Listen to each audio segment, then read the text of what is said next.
Hi friends, welcome back to my YouTube channel. నేను మీ సంతోష్నిని. ఎవరైతే ఈ వీడియోను ఫస్ట్ టైం చూస్తున్నారో నా ఛానల్ని సబ్స్క్రైబ్ చేసుకోండి. వీడియో మీకు నచ్చినట్లయితే లైక్ చేయండి. ఆషాఢ మాసం చివరి ఆదివారం మల్లంపేటలో జరిగిన బోనాల సెలబ్రేషన్స్ను మీకు ఈ వీడియోలో చూపించబోతున్నాను. అసలు బోనం అంటే ఏమిటి, ఈ బోనం చేయడం అనే సాంప్రదాయం ఎప్పుడు మొదలైంది, అమ్మవారికి బోనం ఎందుకు సమర్పిస్తారు, ఈ అమ్మవారికి బోనం సమర్పించడంలో భక్తులకున్న విశ్వాసం ఏమిటి, ఈ బోనం కుండలో ఏమేమి పెడతారు అనేది మీకు ఈ వీడియోలో పూర్తిగా వివరించబోతున్నాను. తెలంగాణ పండుగలలో బోనం అనగానే ముందుగా డప్పుల మూత, శివసత్తుల పూనకాలు, ఊరు వాడ ఏకమై జరుపుకునే ఈ ఉత్సవమే బోనం.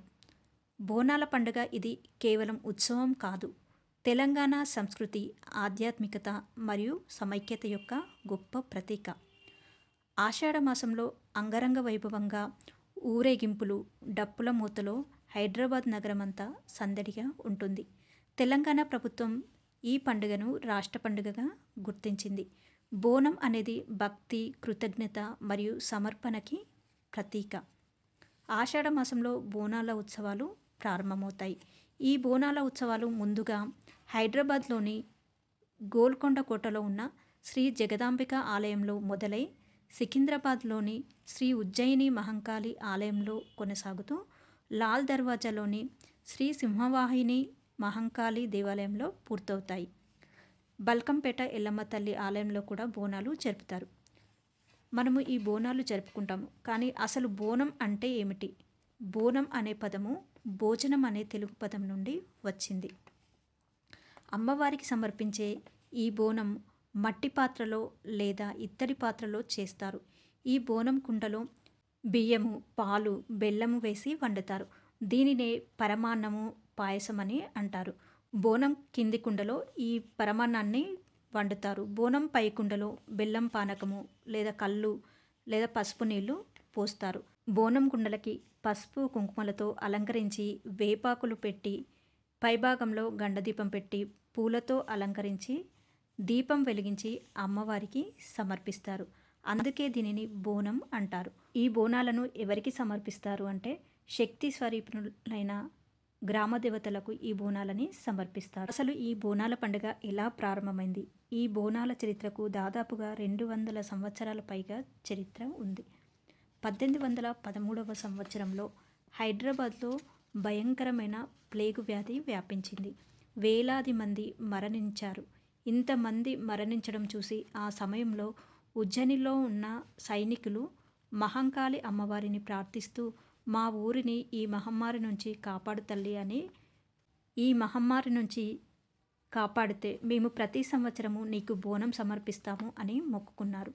కొద్ది రోజుల తర్వాత వ్యాధి తగ్గిపోయింది.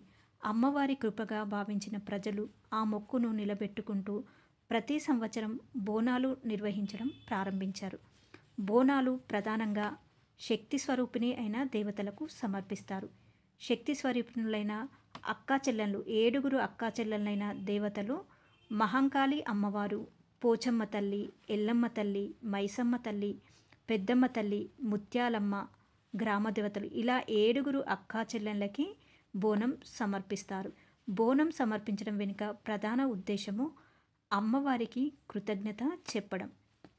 అమ్మవారు తమ కుటుంబాన్ని వ్యాధుల నుండి, ప్రమాదాల నుండి, దుష్టశక్తుల నుండి, కష్టాల నుండి కాపాడాలని ప్రార్థిస్తారు.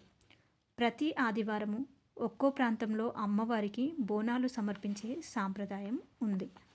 దేవతల ముందు గజ్జెలు కట్టుకుని, ఒంటి నిండా పసుపు పూసుకుని, చేతిలో పెద్ద కొరడా పట్టుకుని, భయంకరమైన రూపంలో ఉండే పోతురాజు లోకాలన్నీ శాసించే 7 అక్కా చెల్లెళ్ళకి తమ్ముడు అవుతాడు. ఈ విధంగా మల్లంపేటలోని పోచమ్మ ఆలయంలో ఈ విధంగా ఆషాఢమాసం చివరి ఆదివారంలో మహిళలందరూ కూడా బోనాలు తీసుకొని అమ్మవారికి బోనాలని సమర్పించారు. ఈ బోనాలు సెలబ్రేషన్స్లో మల్లంపేటలోని ఆకాష్ లోట్లో మా స్ట్రీట్స్ అన్నీ కూడా, అంటే ఒక్కొక్క స్ట్రీట్స్ నుండి బోనాలన్నీ తీసుకొని వచ్చి అందరూ ఒక చోట కలుస్తారు. ఆ విధంగా డ్రమ్ములతో ఈ బోనాలనైతే ఇక్కడ ఈ అమ్మవారి ఆలయం దగ్గరికి తీసుకొని వచ్చి, ఇక్కడ అమ్మవారి ఆలయం ముందు కొబ్బరికాయలు కొట్టి, అలాగే తీసుకొచ్చిన అమ్మవారి బోనాలని లోపలికి తీసుకెళ్ళనివ్వరు. ఆలయం ముందే అమ్మవారిని పెడతారు. ఆ అమ్మవారి ముందు ఇక్కడికి వచ్చిన భక్తులందరూ కూడా తీసుకొచ్చిన బోనాలన్నీ దించి బోనాలని సమర్పించి కొబ్బరికాయలు కొట్టి, అలాగే ఇక్కడ మొక్కులు చెల్లించుకుంటారు కదండీ! కోడి కానీ, మేక కానీ ఇలాంటివన్నీ కూడా ఇక్కడ మొక్కుకొని, అలాగే అమ్మవారికి బోనాలు సమర్పించి అమ్మవారికి ఓడిబియ్యము పోస్తారు. చూసారా ఎంతమంది భక్తులు వచ్చారో. ఈ వీడియో చూసిన వాళ్ళలో ఇందులో ఎవరైనా ఉంటే మీరు కామెంట్ సెక్షన్లో కామెంట్ చేయండి. అమ్మవారికి సమర్పించే బోనంలో 2 కుండాలు ఉంటాయి కదా. ఒక కుండలో పరమాన్నం వండుతారు, ఇంకొక కుండలో ఇలా బెల్లం శాఖ పోస్తారని చెప్పాను కదా. మీరు చేసిన బోనంలో మీరైతే ఏమి పోస్తారో కామెంట్ సెక్షన్లో కామెంట్ చేయండి. తెలంగాణ గవర్నమెంట్ వచ్చిన తర్వాత ఈ బోనాల పండుగని రాష్ట్ర పండుగగా గుర్తించడం వల్ల ప్రపంచంలోనే ఇది ఎంతో పెద్ద గొప్ప పండుగగా ప్రసిద్ధి చెందింది. ఈ విధంగా ఇక్కడ అమ్మవారికి తీసుకొచ్చిన బోనాలన్నీ కూడా ఇక్కడ తీసుకొచ్చి ఇక్కడ సమర్పిస్తున్నారు. తీసుకొచ్చిన వేప కొమ్మలు, పువ్వులు, అలాగే పప్పు పలహారం, ఉల్లిగడ్డలు, ఈ విధంగా ప్రతీదీ కూడా ఈ అమ్మవారి ముందే సమర్పిస్తున్నారు. ఆషాఢ మాసంలో జరిగే బోనాలలో మొదటి బోనము అమ్మవారికి బంగారు బోనాన్ని సమర్పిస్తారు. ఈ బోనం తర్వాత రంగం కార్యక్రమం ఉంటుంది. రంగం కార్యక్రమంలో అమ్మవారికి సందేశాన్ని చెప్పే సాంప్రదాయం కూడా ఎంతో ప్రసిద్ధి. బోనం సమర్పిస్తే భక్తులకు ఎలాంటి విశ్వాసం కలుగుతుందంటే కుటుంబానికి శాంతి లభిస్తుందని భక్తుల నమ్మకం, ఆరోగ్యం మెరుగుపడుతుందని నమ్ముతారు, వ్యాధులు దూరమవుతాయని విశ్వసిస్తారు, ఇంట్లో ఐశ్వర్యం పెరుగుతుందని భావిస్తారు, మనసుకు ధైర్యము, ఆత్మవిశ్వాసం పెరుగుతుంది, మొక్కులు నెరవేరుతాయని భక్తులు నమ్ముతారు, గ్రామానికి శుభం కలగాలని, అలాగే వర్షాలు పడి పంటలు బాగా పండాలని ప్రార్థిస్తారు.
వారికి బోనం సమర్పించి మొక్కులు చెల్లించుకున్న తర్వాత అమ్మవారిని దర్శనం చేసుకోవడానికి లోపలికి వెళ్ళాము.